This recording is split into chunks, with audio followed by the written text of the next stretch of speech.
Hello Boro fans, it's Joe from Boro Fan TV and this is the preview for the upcoming game on Good Friday the 2nd of April with a 3 PM kick-off as the Boro take on Bournemouth in the Scarbet Championship at the Vitality Stadium.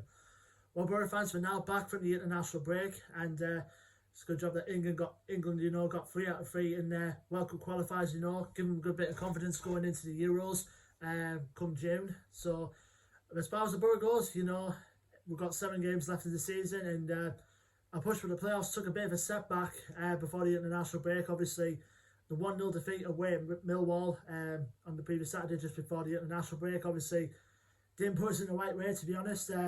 We got caught on the counter-attack and Jed Spence just played doolally and then Jed Wallace took it off him and sprint the full length way of the pitch and then put the cross in, and unfortunately for Grant Hall, he put it into the net for an own goal. And to be fair to Grant Hall, he couldn't really sort his footing out at the end, and obviously he got the last trick of defection came off him, and Bettinelli never stood a chance, and that was the only main goal of the game as far as the goals are concerned for Millwall.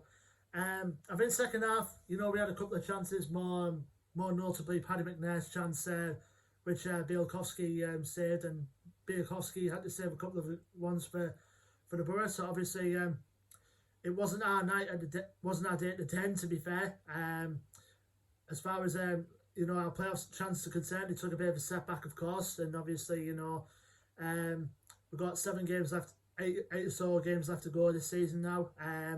Going into this game, we're currently sitting 9th place at the moment, now 6 points off the playoffs. So I mean, anything is possible, but we've got a tough games coming, two games coming up, in the during the Easter period, which obviously we've got Watford coming up on the following Easter Monday, which I'll talk about that in a little point in a sec. But we've got to go into this game coming up on Good Friday, and obviously Neil Warnock obviously stayed in the press conference, a couple of press conferences prior. There's going to be a bit of a worry in the fatigue of George Saville and Paddy McNair, because obviously those two have just come back from international duty with Northern Ireland today, and I don't know if 100% sure that they're going to be thrown straight in the deep end or not, particularly McNair. I won't be surprised if at least both of them or one of them could be rested for the game on Good Friday. And obviously we saw in the Millwall game, we obviously saw Marcus Tavernier went off in the first half through hamstring problems, so there's a little doubt that Hill might feature, and we've still got the likes of Brown and Dijksteel who are both out for the season. So I think that's all the only main injury worries going into this game so far. So it's interesting to see which team, obviously Warnock brings out, and he has said in his press conference he picked a team on the Monday before the international break and just told whoever's in the squad to basically just go for it, which is what you want in a team mentality, so to speak. Even though we have the 2 players like Saville and McNair who just come back from a day or so before from international duty, so it'll be interesting to see who Warnock plays tomorrow. So now we're going to our opponents, Bournemouth, obviously managed now by former Borough boss and player, of course, Jonathan Woodgate. Say what you will about Jonathan Woodgate, but, when he was appointed manager at the Borough, there were signs he just wasn't quite ready for the job, and it showed. Even though there were signs, that the football that we played at the start of his first season in charge with us was good. There was more attacking flair than under the previous regime under Tony Pulis, but when it went to the latter stages, unfortunately, it just never worked out for him, and most of the Borough fans got on his back as soon as results were dropping. And then obviously he was let go the game after lockdown, and he was replaced by Neil Warnock.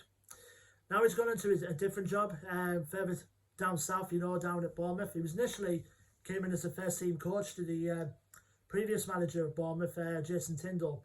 And then obviously a couple of weeks when Woodgate came in, Tindall got sacked, and Jonathan Woodgate was put in interim charge, and they gave him the job full time until the end of the season. So I'm not sure about Bournemouth in terms of their managers. They seem to be, apart from obviously from Eddie Howe, they seem to be well pooling in appointing certain managers. But if they keep, if Woodgate keeps producing results or even takes them up into the Premier League, which is most likely for them at the moment via the playoffs, I mean, I won't be surprised if they give him the job. A current extension on the deal that he's currently on now. Excuse me. Now, Bournemouth going into this game, obviously they've got one game in hand on the rest of the playoff chasing pack, along with us and Cardiff, etc. They currently sit 2 places above the Boro in 7th. The record going into this game is played 37, won 16, drawn 11 and lost 10. Last game out for them was in the FA Cup quarter-finals, so I'll go into the league game in a sec, but they're both 3-0 results in both of their last 2 games. Obviously, in the FA Cup quarter-finals, they got beat 3-0 at the hands of Southampton. But in our last league game, there was another 3-0 result, but this time, for Bournemouth, they're on the right side of it as they won 3-0 against Swansea. So they've got a lot of momentum going into this game, do Bournemouth, and they're sure they're a tough side to beat, particularly under Woodgate. Like I said, if they do go via the playoffs, via that route, and they do got a game in hand on most of the chasing pack, might be tough to catch. So we'll have to wait and see. But they have been leaking goals in the last few games before that, so we'll have to wait and see. Key players for them to watch out for. Personally, the one I'm most worried about, I think most Boro defenders will worry about, is Arnaud Danjuma, the Dutch winger who's been absolutely blistering form for the Cherries at the moment in the Championship, racking up assists and getting goals. And you got the likes of Dominic Solanke as well.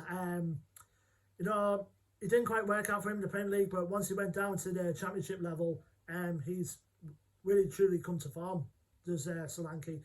And recently he's getting a bit help up front as well. Because Bournemouth brought in Shane Long on loan from Southampton, experienced Republic of Ireland striker who can help getting the goals, certainly at this level in the stage he's at now with his career.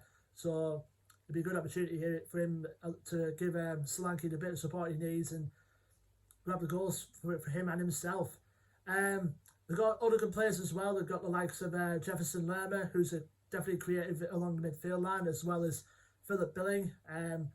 Especially when it comes to set pieces, he's going to be a threat when it comes to aerial threat. They've got other players as well, like Lloyd Kelly and Cameron Carter-Vickers on loan from Tottenham Hotspur as well. They've got Asmir Begovic, who's really shone at this level. Ever since the departure of Aaron Ramsdale, Asmir Begovic has come back in and absolutely produced wonders recently for the Cherries. So, going into this game, we haven't had our best luck against Bournemouth over the years. I think the last time we picked up a win against them was back at the Riverside in our season in the Premier League when we beat them 2-0. I remember Gaston Ramirez and Stuart Downing grabbing the goals in the 2-0 win that game. And ever since then, Bournemouth have beaten us 2 times. Obviously, the reverse fixture in the Premier League at the Vitality, and then back at the Vitality again in the EFL Cup, which they beat us 3-1.